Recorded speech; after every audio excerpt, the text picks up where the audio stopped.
Chennai government ஹாஸ்பிட்டலில் பாம்பன் சுவாமிகளோட படம் இருக்குது. ஹாஸ்பிட்டல் எதுக்கு ஆன்மீகவாதியோட படம்?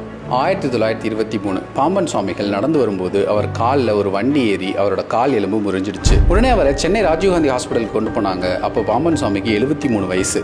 இவ்வளோ வயசில் எலும்பு முறிவு சரியாகிறதெல்லாம் சுலபம் இல்லை.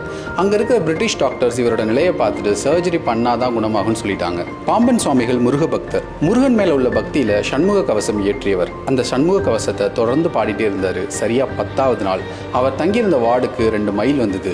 கூடவே நம் தலைவனும் வந்தாரு.